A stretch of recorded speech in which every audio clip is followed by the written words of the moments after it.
The enduring enigma of Roanoke, a continuous narrative. The small chamber in London was thick with the scent of old wood and the oppressive anxiety that shadowed the English court. Sir Walter Raleigh, a man whose grand vision for the new world had begun to curdle into bitter frustration, ceased his pacing before the hearth. "Master Thorne," he declared, his voice a low, gravelly sound that demanded attention, 3 years. 3 long years since Governor White departed for supplies, promising a swift return, and 3 long years of utter silence from our 100 souls at Roanoke. Raleigh's ambition was matched only by his need for answers. The war with Spain had provided a convenient, if terrifying, excuse for the delay, but his patience had finally evaporated. He needed to know the fate of his colony, his investment, his very dream.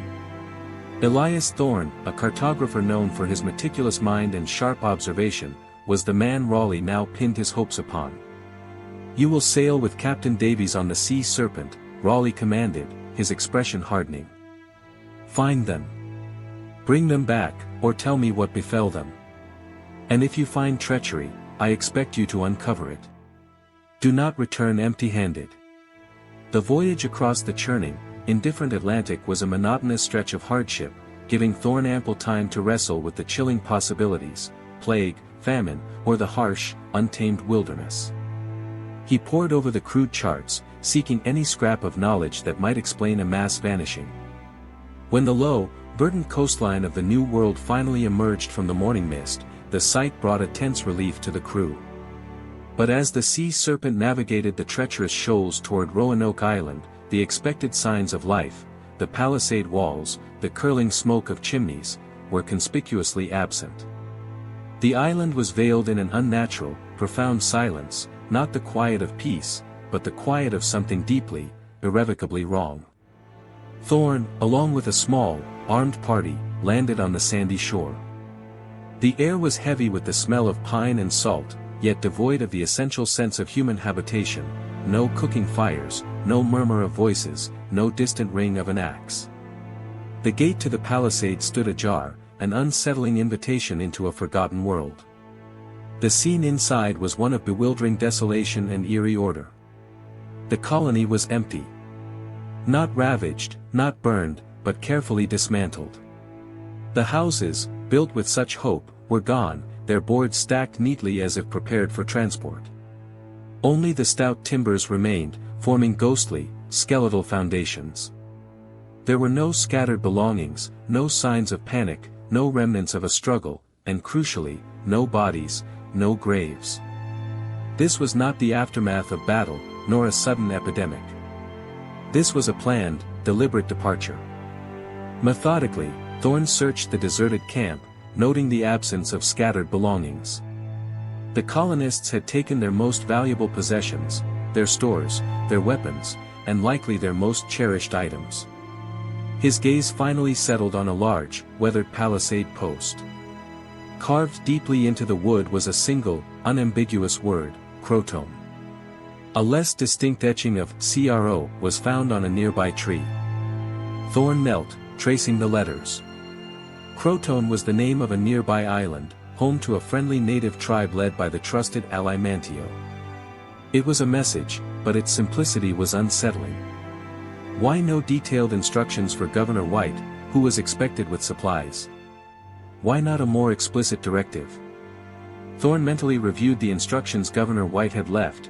If the colonists were forced to move, they should carve the name of their new location, and if they were departing under duress, they should add a Maltese cross. Critically, there was no Maltese cross carved on either the post or the tree. This led Thorne to his primary deduction: the departure was voluntary, or at least one of necessity rather than sudden violence. Facing famine, dwindling supplies, or the increasing hostility of surrounding native tribes, who remembered the aggression of previous English expeditions, the colonists had likely chosen to relocate. Moving to Croatoan Island, where a friendly tribe could offer aid and integration, was the only logical, if desperate, choice. The dismantling of the houses was a gesture of hope, perhaps to salvage valuable timber for rebuilding, or to deny the shelter to potential enemies.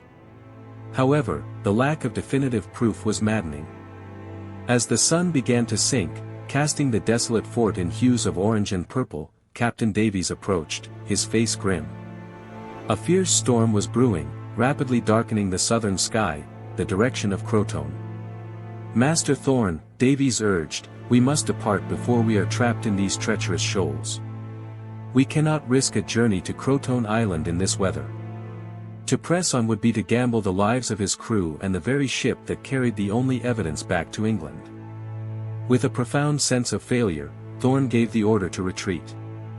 As the sea serpent fought its way through the mounting waves, Thorn penned his report. He detailed the empty fort, the dismantled homes, the lack of struggle, and the singular, enigmatic clue. He offered his deductions: the colonists had departed for Croatoan Island to seek refuge or integration. Yet, he knew his report would offer little comfort to Raleigh. He had brought back no people, only a chilling silence and a single, carved word. The historical reality confirms Thorn's frustration.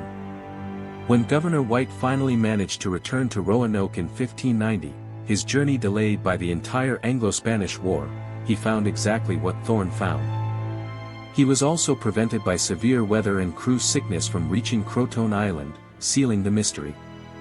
The enduring historical consensus, supported by archaeological findings of European artifacts at native sites and later accounts of fair-featured individuals living among the tribes, suggests that the colonists indeed abandoned the failing Roanoke settlement and integrated into the friendly Croatoan, Hatteras, tribe, giving rise to the compelling yet unverified stories of the Lumbee people claiming descent from the Lost Colony.